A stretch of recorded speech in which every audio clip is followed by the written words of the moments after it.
크리스찬이라는 말, 예수를 그리스도로 고백하고 그분을 나의 구세주로 영접하고 그분께서 우리에게 주시는 말씀대로 살겠다고 우리 모두 약속한 사람들입니다. 그 말씀대로 살겠다고 약속을 다짐했다고 해서 누구나 다 그 말씀대로 살아갈 수 있는 건 아닙니다. 매일매일 말씀을 묵상하고 주님과 더불어 교제하는 그러한 시간이 있어야 하며 내 삶의 가운데서 주님을 따르는 제자의 삶을 살기 위해서 매일매일 노력하는 삶을 살아야 할 겁니다. 멕시코 선교사님이 계신 선교사님 사택입니다. 앞에 있는 밴이 저희가 새로 구입한 밴이고 뒤에 있는 밴이 오래된 옛날 밴입니다. 지금은 그 멕시코의 안윤석 선교사님이 타고 다니는 오래된 밴이었습니다. 3,000불을 주고 팔으라고 했는데 그냥 저희가 도네이션을 했습니다. 저 뒤에 있는 차를 타고 다닐 때 오래된 차이기 때문에 차를 고치러 갑니다. 제 친척 중에 자동차 딜러를 하고 계시는 분이 있어서 그것으로 차를 고치러 갑니다. 처음 몇 년 동안은 교회 밴인데 예수님 위해서 다른 거는 못 해줘도 교회 밴은 저희가 고쳐드리겠습니다. 그러면서 차를 여러 번 무료로 고쳐줬습니다. 그러다가 10만 마일이 넘어가니까 고장나는 횟수가 잦아졌습니다. 자동차를 고치러 가는 횟수가 잦아지니까 친척되는 사람이 그러는 겁니다. 차를 고치기 위해서 메케닉이 한 사람 매달리면은 시간당 80불 내지 100불을 우리가 지불합니다. 목사님 이제는 새 차를 구입하셔야 됩니다. 아니 아직 10만 마일밖에 안 됐는데 새 차로 바꿉니까? 요즘에 나오는 차들 10만 마일 뛰면 많이 탄 겁니다. 아니 뭐 어떤 사람들은 20만 마일도 뛰고 30만 마일도 뛴다는데 그렇게 타야 될 거 아닙니까? 그랬더니 그런 차들은 특별히 관리를 잘 해준 그런 차들이고 보통 10만 마일이면 수명이 다 됩니다. 그렇게 자동차 한 대를 사서 누구나 10년, 20년 차게 되면 딜러는 뭘 먹고 삽니까? 그렇게 얘기를 하더라고요. 이 얘기를 듣고 보니까 맞는 말 같기도 해요.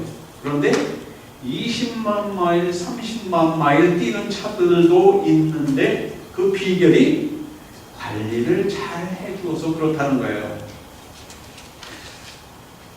오래 신앙생활을 한 사람일수록 낡은 자동차처럼 관리를 잘 해줘야 됩니다. 자동차가 오래된 차일수록 그 관리를 잘해서 수리를 자꾸 해나가야 되듯이 우리의 믿음 생활도 오래되면 타성에 젖을 수가 있어요. 그러니까 신앙생활을 자꾸 새롭게 변화시켜 나가야 되는 겁니다. 우리가 처음에 예수를 믿고 처음에 성령을 만나서 본어긴 예수 그리스도 앞에서 내가 참 사람이 됐을 때는 기쁨으로, 열심으로, 열정으로, 기쁨으로 하나님 앞에 나아갔었는데 세월이 5년 지나 10년 지나 처음에 그 열정은 사라지고 기도도 게을러지고 봉사도 하지 않고 주일도 제대로 섬기지 않는 그러한 나태한 신앙으로 자꾸 퇴보되는 겁니다. 항상 자신을 주님 말씀 앞에 내어놓고 내가 지금 말씀 안에서 살고 있는지 아닌지 항상 점검함으로써 내 신앙은 지금 올바른 신앙인인지 점검해 나가야 됨에도 불구하고 타성화돼서 그렇지 못한 성도들이 많이 있는 겁니다. 오늘 말씀에 있는 고린도 교회 교인들도 처음에는 모두 열심을 냈습니다. 그런데 세월이 지나가면서 이 믿음이 변하기 시작한 겁니다. 그래서 하나님 쪽에서 교회를 생각하기보다는 인간적인 생각이 교회를 향해서 더 많이 나기 시작한 겁니다. 그 결과 교회 안에 교인들 간에 당파가 생겼습니다. 교회 안에 은사 문제로 인해서 서로 분쟁이 생겼습니다. 우상의 제물을 먹어도 되는지 먹으면 안 되는지 분쟁이 생겼습니다. 심지어는 교회 안에서 음행의 문제까지 제기가 된 겁니다. 오늘날 교회로 말하면 교회 안에 목사파, 장로파로 나뉘어집니다. 교회 안에서 열심을 하는 파는 열심파가 있는가 하면은 그저 그냥 왔다 갔다 하는 날라리파도 따로 생긴 겁니다. 너희 열심하는 파가 우리 날라리파를 대해서 손가락질하지 말아라. 우리도 언젠가는 열정이 생기고 우리도 언젠가는 은혜를 받으면 열심히 생길 거다. 너희들이 그렇게 지금 열심히 하지만 언제 우리와 같이 될지 모르니까 우리를 향해서 손가락질하지 마라. 이렇게 파가 갈라지는 겁니다. 하나님이 하지 말라는 일을 하면서도 양심의 가책이 안 일어나는 겁니다. 간음의 죄를 저질렀어도 죄를 용서하는 권한은 하나님께 있는 거지 너희들이 나에게 손가락질할 만한 권한이 또 권리가 또 그러한 너희의 신앙의 우선권이 너희가 없고 모든 책임은 하나님께 있으니까 하나님이 우리를 용서해 주시는 하나님이시지 너희가 우리를 용서한다고 해서 용서받는 것이 아니다. 그러면서 간음죄를 지어도 용납할 수밖에 없고 간음죄를 지은 사역자도 계속 사역을 진행하는 겁니다. 너무 뻔뻔하니까 너 같은 목사하고는 한 교회에서 같이 신앙생활을 할 수 없다. 그러는 파가 있는가 하면은 하나님이 용서해 주시는 거지 너네들이 왜 목사에 대해 이래라 저래라 하느냐 네까지 것이 뭔데 목사를 그만두라 마라 하느냐 해서 목사를 옹호하는 파가 또 생기는 겁니다. 뿐만 아니라 오래 믿은 성도 가운데서 바울의 사도권을 문제 삼기 시작했습니다. 네가 예수님의 12 제자 중에 하나도 아닌데 예수님을 쫓아다니지도 않았는데 내가 어찌 사도라고 하느냐 이렇게 하면서 바울을 사도라고 하는 바울을 배척하기 시작했습니다. 그런 상태에 있는 고린도 교인들에게 오늘 본문이 그 말씀을 하고 있는 겁니다. 우리 다시 한번 5절 읽죠. 시작. 너희가 믿음에 있는가 너희 자신을 시험하고 너희 자신을 확증하라. 예수 그리스도께서 너희 안에 계신 줄을 너희가 스스로 알지 못하느냐. 그렇지 않으면 너희가 버리운 자니라. 이 말씀을 공동 번역에서 조금 더 쉽게 표현을 했어요. 같이 읽죠. 여러분은 자기의 믿음을 제대로 지키고 있는지 스스로 살피고 따져보십시오.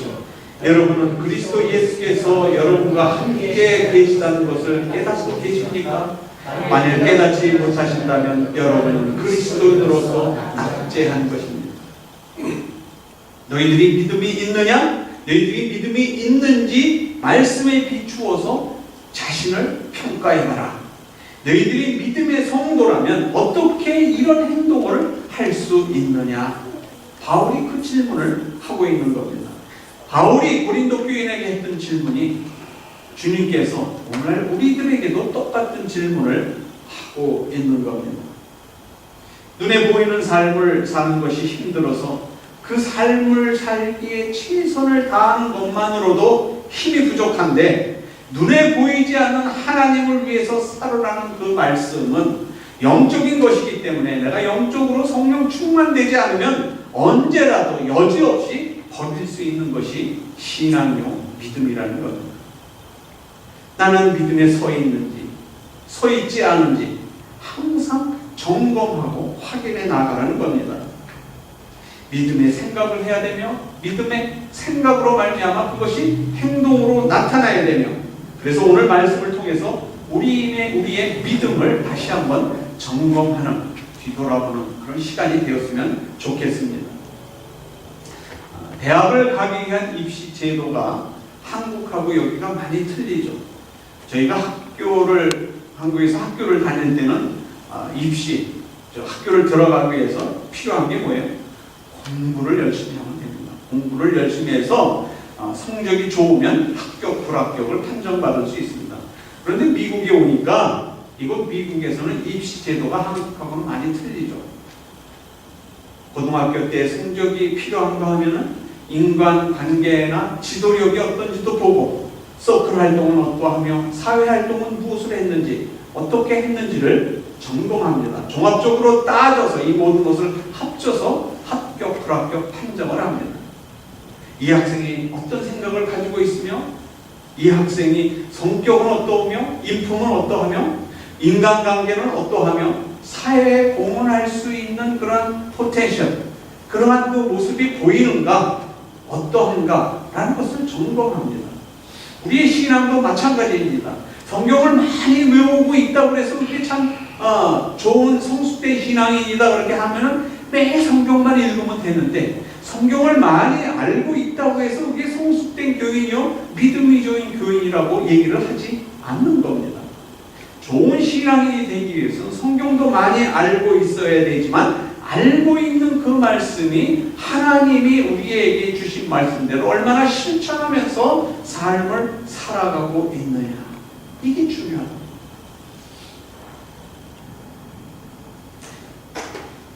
크리스찬의 가정을 만들어가는 말씀의 기초가 있어야 되고, 사회 속에서 일하면서도 하나님의 백성다운, 하나님의 자녀다운 그런 말과 행동이 뒤따라 주어야 합니다.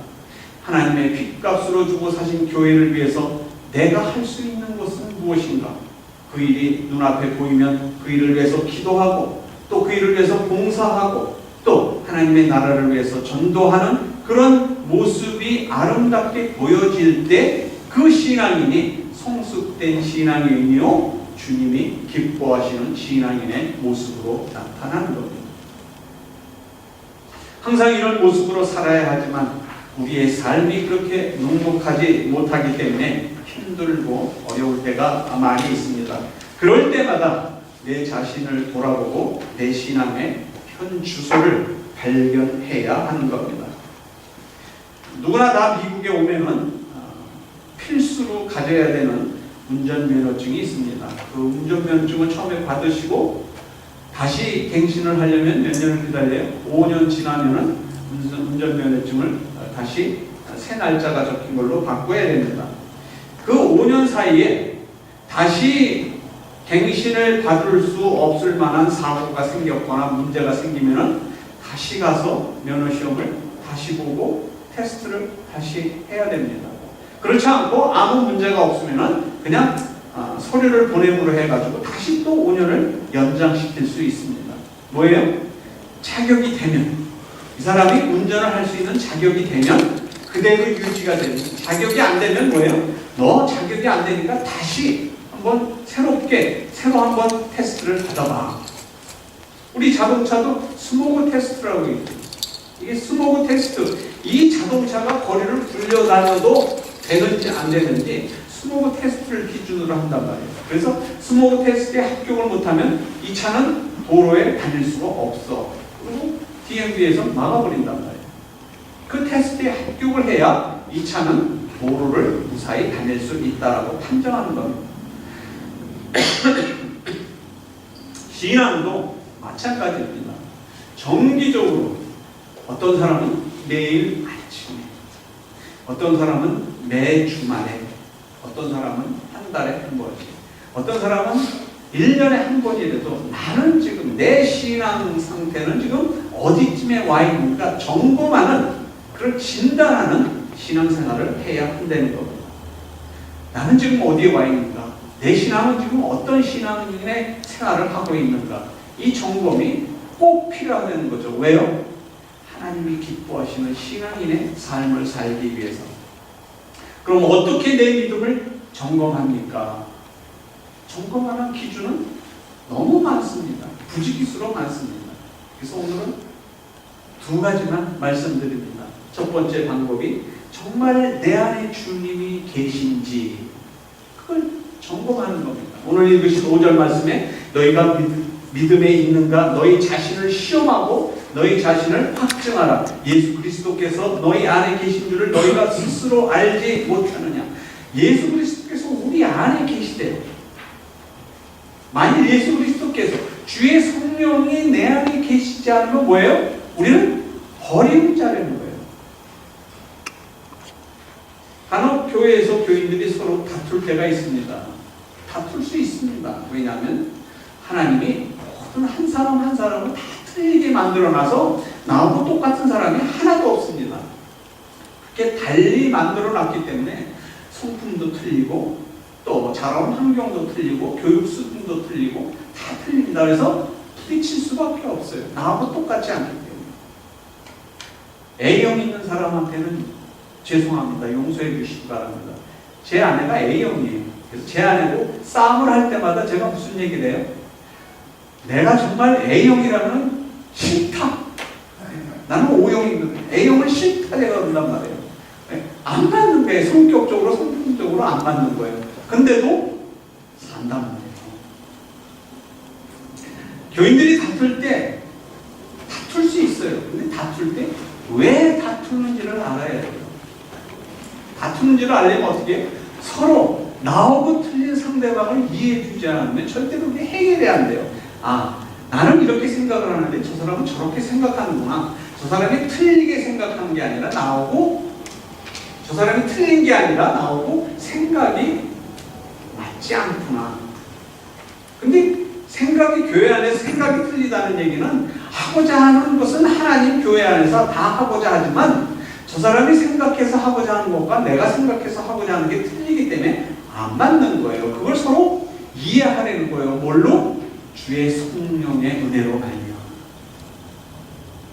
예수를 나의 구세주로 고백하고 그 말씀대로 살기를 작정하고 이제 마음을 굳게 먹고 여시! 내가 하나님 앞에서 열심을 해야지. 내가 교회 안에 뭐가 필요한지 보고 그 일을 열심을 해야지. 하는데 꼭 나를 못 살게 뒤통수 치는 사람이 생긴다. 그 일들을 통해서 나는 주님의 백성으로서 지금 저 사람과 어떤 관계를 맺고 있는가 이것을 분별할 줄 알아야 된다는 거죠. 교회에서 다투고 미워한다는 것 있을 수 있는 일입니다. 그러나 교회 안에 성도들끼리니까 성도이기 때문에 우리 모두가 교회 안에는 이러한 일이 있을 수 있구나 서로 이해하고 하나님은 이 일 속에서 나에게 어떻게 말씀하시는가 그럼 나와 함께 하시는 성령의 음성을 들을 줄 알아야 되는데 나의 마음에 성령이 없다면 성령 충만이 없다면 성령이 나에게 말씀하시지 않는다면 뭐예요? 헛거리는 거예요. 그냥 인간적으로 해결하는 거예요. 너 나한테 성질내? 나는 성질 없는 자로 이걸로 끝난대요. 많은 크리스찬들이 믿지 않는 사람들이나 같은 교인들로부터도 존경을 받지 못할 뿐만 아니라 유혹을 먹습니다. 그러나 대부분의 교인들은 아직도 존경받는 교인들로서 신앙생활을 하고 있습니다. 그 교인들이 본래 성품이 훌륭해서 하나님 마음에 꼭 맞아서 그 믿음을 감당하는 것 아닙니다. 하나님의 말씀을 듣고 배우려는 자의 위치에 있기 때문에 남들로부터 손가락질을 받지 않으려는 그런 조심하는 입장에 있기 때문에 그래도 꽤 괜찮은 신앙인처럼 보이는 겁니다. 그러나 내가 하고 싶은 거, 내가 저지르고 싶은 거 다 저질렀다간 금방 그것이 불화로 나타납니다. 어느 목사님이 이런 유머를 제 텍스트 메시지로 보내왔어요. 남자가 살다가 너무 힘이 들 때면 지갑에 있는 와이프 사진을 꺼내본답니다. 내가 이 사람과도 살고 있는데 이 세상에 못할 일이 어디 있겠나. 여자가 살다가 너무 힘이 들 때면 지갑에 있는 남편 사진을 꺼내본답니다. 내가 이것도 사람 만들었는데 세상에 못할 일이 어디겠나. 싸우고 싶어도 성경에서 그래서는 안 된다고 그러니까 참을 수 있는 것. 다투고 싶어도 성경에서 이런 것도 하지 말라고 했지. 그러면서 넘어가는 겁니다. 그렇게 참고 넘기다가 보니까 그래도 지금은 꽤 괜찮은 신앙인이 돼 있는 겁니다.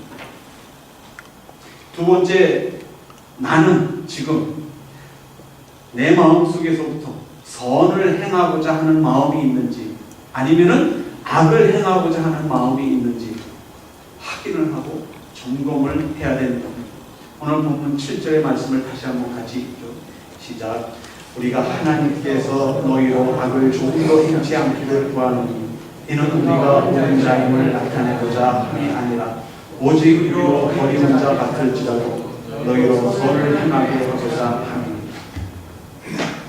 고린도 교회 교인들이 악을 행하지 않고 선을 행했으면 좋겠다는 것이 바울의 바람이었습니다. 그래서 편지를 쓰고 때로는 나무람으로 때로는 위로함으로 때로는 격려함으로써 그렇게 살지 말아라. 너희들이 그렇게 사느냐? 내가 가서는 절대로 용서하지 않겠다. 이렇게 나무라기도 하고 때로는 위로하기도 하고 격려하기도 하는 겁니다. 악을 행하지 않고 선을 행하는 것이 바울이 고린도 교회를 사랑함으로써 그렇게 되기를 원했던 것처럼 하나님께서, 주님께서 우리를 사랑하기 때문에 우리를 향해서도 지금 그러한 바램으로 우리에게 말씀하고 계시는 겁니다. 성도는 누가 보든지 믿을만 해야 됩니다. 성실한 모습을 볼 수 있어야 합니다. 신뢰심을 가질 수 있을 만한 많은 신뢰가 있어야 합니다. 오래 믿었다는 것 별로 자랑할 거 못 됩니다. 그러나 오래 믿었다는 것으로 인해서 크리스찬으로서 존경받는 삶을 살고 있다면 그건 자랑할 만한 일입니다. 그 믿음의 연륜이 그를 성숙한 크리스찬으로 만들었기 때문입니다.